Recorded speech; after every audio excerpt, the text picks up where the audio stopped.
ഇന്ന് തന്നെ ഡൗൺലോഡ് ചെയ്യൂ. കാണൂ നിങ്ങളുടെ ഫേവറേറ്റ് ഷോസ്. ഫോൺ എടുത്തത് അവളുടെ അച്ഛനാ. ഒന്നുകൂടെ ഒന്ന് വിളിച്ചു നോക്ക്. അയാൾക്ക് എന്തെങ്കിലും സംശയം തോന്നില്ലേ? ഒരു മിസ് കോൾ അല്ലേ, അത് സർവ്വസാധാരണമാ. അവരങ്ങനെ കൂട്ടിക്കോളും. താൻ വിളിക്ക്. സ്റ്റാഫ് ആരെങ്കിലും വരും കേട്ടോ.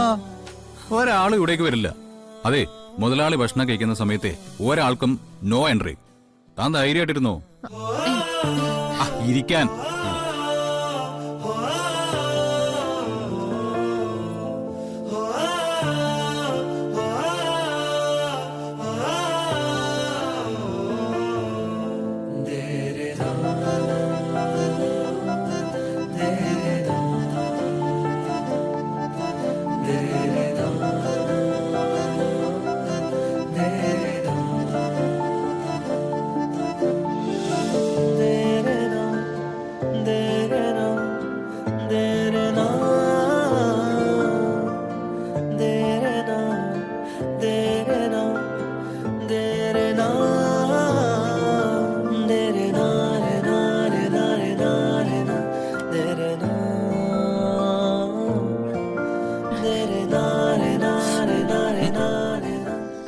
അയ്യോ സോറി സർ.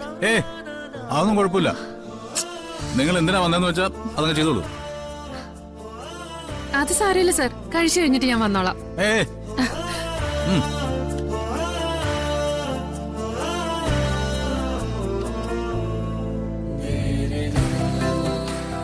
മതിയായല്ലോ.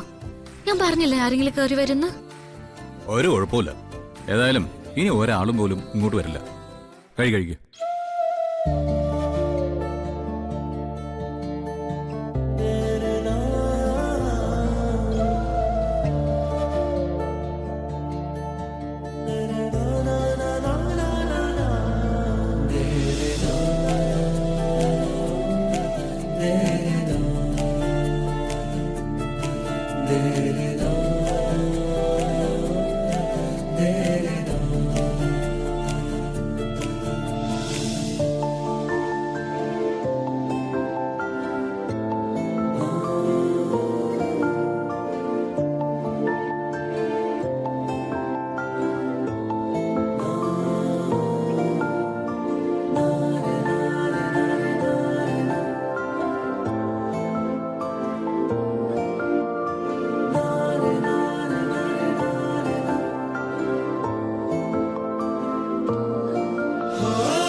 അയ്യോ, ഞാൻ പായസം എടുക്കാൻ മറന്നു. അത് തന്റെ സ്പെഷ്യൽ പായസമല്ലേ? രാധിക സ്പെഷ്യൽ. തിടുക്കത്തിലുണ്ടാക്കിയതാ. ഒരു കാര്യം ചെയ്യാം, നമുക്കേ നമ്മുടെ സ്റ്റാഫുകൾക്ക് എല്ലാവർക്കും കൊണ്ട് കൊടുത്തേക്കാം. അയ്യോ അതിനൊന്നും ഇല്ല, അത് കുറച്ചേ ഉള്ളൂ. അത് മതിയോ? വേണ്ട വേണ്ട, അവർക്കൊരു ദിവസം പിന്നീട് നമുക്ക് കൊടുക്കാം. ഇതിപ്പോഴേ ഞാൻ തിരക്ക് പിടിച്ചുണ്ടാക്കിയതാ. അതൊന്നും സാരമില്ലെന്നേ, അവരൊക്കെ നമ്മുടെ ഫ്രണ്ട്സ് അല്ലേ. ഓക്കെ.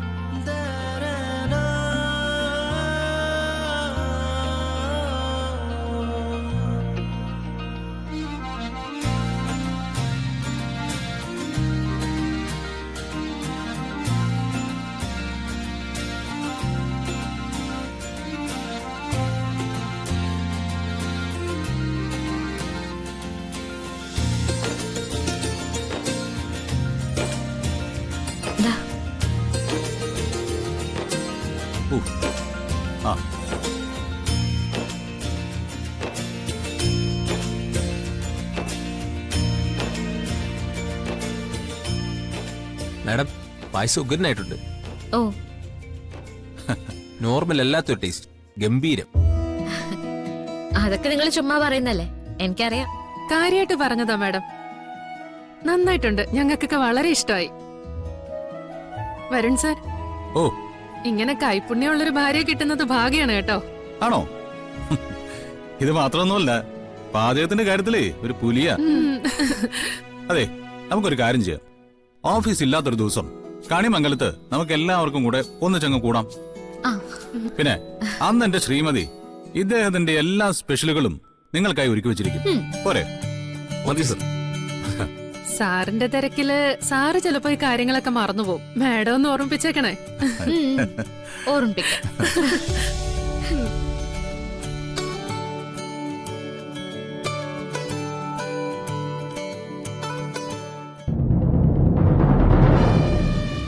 പ്രിയങ്കയുടെ നില മാറ്റമില്ലാതെ തുടരുന്നത് അത്ര നല്ല ലക്ഷണമല്ലല്ലോ ഗൗതം. നമുക്ക് രണ്ടുപേർക്കും അവളുടെ അടുത്ത് ചെന്ന് നിൽക്കാനും പറ്റില്ല.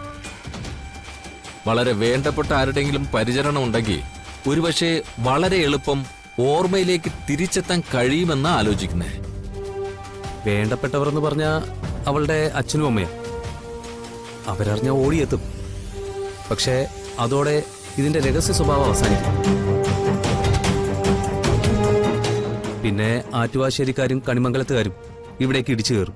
നോ, അത് പാടില്ല. അല്ലാതെ എന്ത് വഴിയെന്നാ ഞാൻ ആലോചിക്കുന്നേ. അല്ലാതെ ഒരു വഴിയെന്ന് പറയുമ്പോൾ ആറ്റുവാശ്ശേരിക്കാരോടും കണിമംഗലത്തുകാരോടും ഉടക്കി നിൽക്കുന്ന പ്രിയങ്കയുടെ മുത്തശ്ശി സുകുമാരി. സത്യം പറഞ്ഞ പ്രിയങ്കയെ നമ്മൾ കണ്ടെത്തുന്നത് തന്നെ അവർ ചൂണ്ടിക്കാണിച്ച വഴിയിലൂടെയാണ്. എങ്കിൽ രഹസ്യമായി അവരോട് കാര്യം പറഞ്ഞ് അവരെ കൊണ്ടുവരണം. വിളിപ്പിക്കുന്നതുകൊണ്ട് കുഴപ്പമൊന്നുമില്ല. പക്ഷേ അവരൊരു പ്രത്യേക ടൈപ്പാ. ഒന്നിനും ഒരു ലൈസൻസ് ഇല്ലാത്തൊരു തള്ള. ബുദ്ധിമുട്ടായിരിക്കും. ഹ, ഒരിക്കൽ അവര് പ്രിയങ്കയെ കാണുന്നില്ല എന്ന് പറഞ്ഞ് എന്റെ അടുത്ത് വന്നിരുന്നു.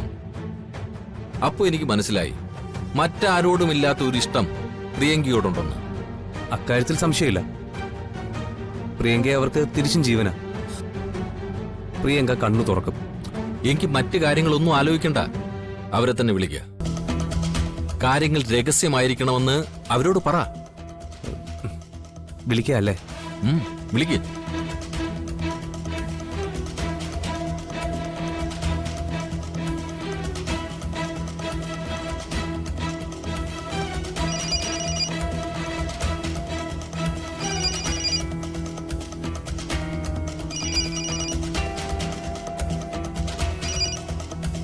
ഹലോ,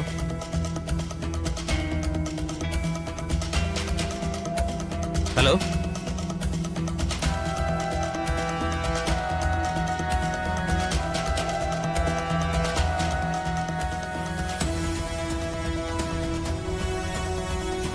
എന്താ? ഫോൺ എടുത്തത് അവളുടെ അച്ഛനാ. ഒന്നുകൂടെ ഒന്ന് വിളിച്ചു നോക്ക്. അയാൾക്ക് എന്തെങ്കിലും സംശയം തോന്നില്ലേ? ഒരു മിസ് കോൾ അല്ലേ, അത് സർവ്വസാധാരണമാ. അവരങ്ങനെ കൂട്ടിക്കോളും. താൻ വിളിക്കുക.